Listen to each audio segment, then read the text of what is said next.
नमस्कार दोस्तों, आज की हमारी चर्चा का विषय है हेडेक, सर दर्द। आज के सामाजिक परिवेश में अगर हम बात करें, आज का जो हमारा लाइफस्टाइल है, जीवन शैली है, पॉल्यूशन से भरी एयर है, इसने बहुत से लोगों के अंदर एक परसिस्टेंट, एक सिम्टम के रूप में बीमारी को पैदा कर दिया। देखा जाए तो सिम्टम है, एक लक्षण है सर में दर्द होना, हेडेक, परंतु एक बीमारी के रूप में व्याप्त हो गया है।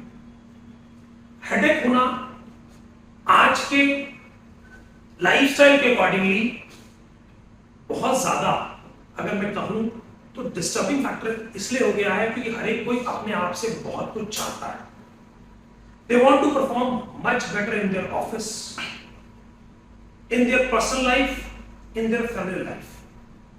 लेकिन ये जो स्ट्रेस है जिसको आपने अपने शरीर में धारण कर लिया, अब चाहे फिजिकल स्ट्रेस है या मेंटल स्ट्रेस है, इससे परसिस्टेंट हेडेक पैदा होना शुरू हो गया है। अगर हम आयुर्वेदिक दृष्टिकोण से बात करें तो वायु का प्रकोप जब मस्तिष्क में हो जाता है तो शूल की उत्पत्ति होती है, जिसको हम कहते हैं शिरशूला या मॉडर्न में हेडेक। अब वायु के प्रकोप की बात करें, अनियमित समय पे भोजन करना, फास्टिंग करना, जैसे बहुत से लोग स्किपिंग ऑफ ब्रेकफास्ट करते हैं, स्किपिंग ऑफ लंच करते हैं, बहुत से लोग अपने भोजन को निर्धारित समय पे ना खाकर किसी भी टाइम भोजन शुरू कर देते हैं, उन लोगों में पाया जाता है हेडेक। इसी प्रकार ऐसे लोग स्ट्रेस में रहते हैं, कभी भी हेडेक स्टार्ट हो जाता है, इनके ट्रिगर्स होते हैं, जिसे आप माइग्रेन के ट्रिगर्स भी कह सकते हो। बहुत से लोग भूखे पेट रहें तो भी सर में दर्द, बहुत से लोग अगर खाने को स्किप कर दें तो सर में दर्द, नींद ना पूरी हो तो सर में दर्द, किसी बात से आपके मन के अंदर स्ट्रेस पैदा हो गया, टेंशन पैदा हो गई, बात दिमाग में घूम रही है तो भी हेडेक। इस हेडेक की स्थिति में आपको कोई मधुर बात भी कहे तो आपको वो ऑब्जेक्शनेबल लगती है। ऐसा लगता है कि कोई मनुष्य आपसे क्यों बात कर रहा है, क्योंकि हेडेक की जो स्टेज होती है उसके अंदर आपके दिमाग की जो तंत्रिकाएं होती हैं, यानी ब्लड फ्लो जिसे मैं बोलूं, तो वो या तो बहुत फास्ट होता है और या तो बहुत स्लो हो जाता है।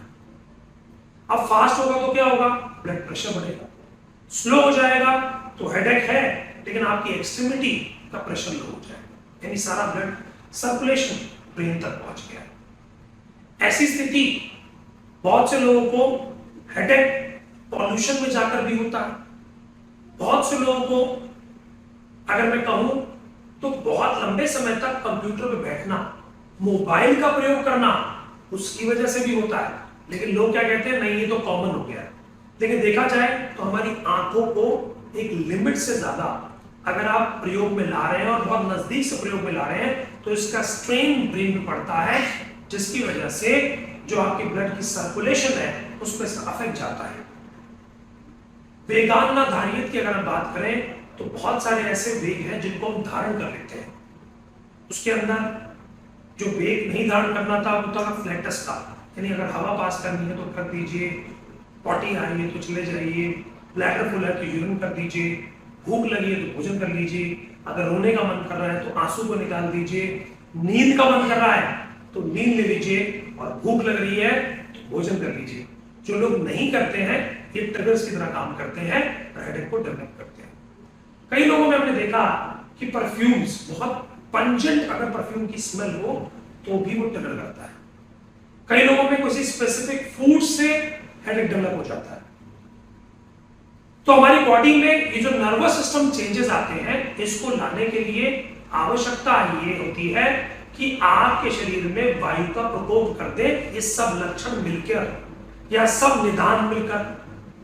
अब इन सब निदानों के मिलने से आपके शरीर में वायु का प्रकोप होता है, मस्तिष्क पर इसका प्रभाव पड़ता है और उससे डेवलप हो जाता है हेडेक।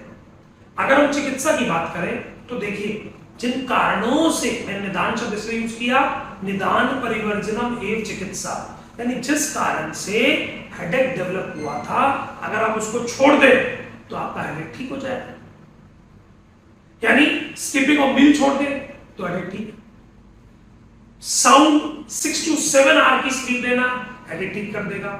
मेडिटेशन करना, योगा करना, रेगुलर एक्सरसाइज करना, समय से भोजन खाना और अपने आप को स्ट्रेस फ्री रखने का प्रयास करना। देखिए स्ट्रेस आएगा और चला जाएगा, पर इसके लिए आवश्यकता है कि स्ट्रेस को कब तक अपने पास रखना है। जब आपको रात्रि का समय है तो over thinking also create headache, क्योंकि आपको नींद आएगी नहीं, डिलेड आप सोओगे, जब आप सुबह उठोगे तो आपके सर में फिर से प्रेशर होगा और हेडेक आया जाएगा। नस्यम, दोनों नाक के अंदर बादाम रोगन तेल, अणु तेल, देसी गाय का घी और कई लोग उसमें डालते हैं दूध। अगर हम दोनों नॉस्ट्रल में 2-2 बूंद डालें तो हेडेक कम हो जाएगा। सर के ऊपर, तलाट के ऊपर ब्राह्मी तेल से या बादाम रोगन तेल से मालिश करने से मसल्स रिलैक्स होंगी। वायु की चिकित्सा की मैं बात करूं, वात की चिकित्सा की, तो स्नेहनम स्वीदनम, यानी कि ऑयलेशन, हमेशा वायु को शांति देती है। दूसरा, दोनों हाथों के तलवों, जिसे कह सकते हो आप, तलवों में और पैर के तलवों में, तलाट पे, इनको गर्म पानी से धोना और इनके ऊपर ऑयल एप्लीकेशन करना।